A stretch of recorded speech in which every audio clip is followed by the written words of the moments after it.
પોરબંદરના લક્ષ્મીનગર વિસ્તારમાં રહેતા એક યુવાન પર તેમના ભાઈઓ દ્વારા હુમલો કરાયો હતો। આ હુમલામાં ઇજાગ્રસ્ત બનેલ યુવાનને સારવાર માટે પોરબંદરની ભાવસીજી હોસ્પિટલમાં ખસેડવામાં આવ્યો હતો।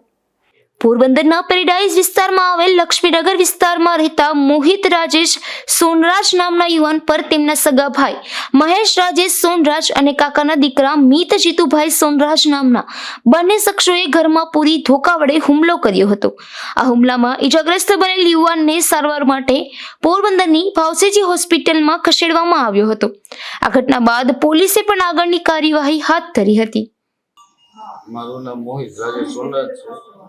હમણાં કાલે જ હું મારા પપ્પા વાત કરતા હતા, એમાં મારો ભાઈ મોટો બહુ નશાની હાલતમાં આવ્યો અને ચાલુ આપણે અમે વાત કરતા હતા, એમાં એવું કરી ગયો ડાયરેક્ટ બોલું ચાલુ ટ્રેનમાં કરી।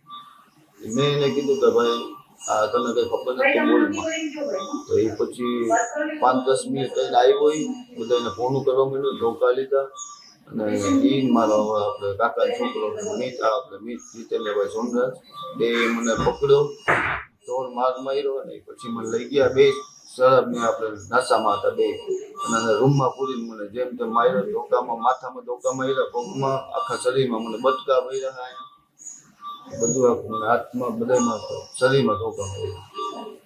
મોહિત અને તેના પિતા બંને વાતો કરતા હતા ત્યારે તેમનો મોટો ભાઈ વચ્ચે બોલતો હોવાથી ના પાડી હતી, જેના મન દુઃખને લઈને આ હુમલો થયો હોવાનું જણાઈ રહ્યું છે।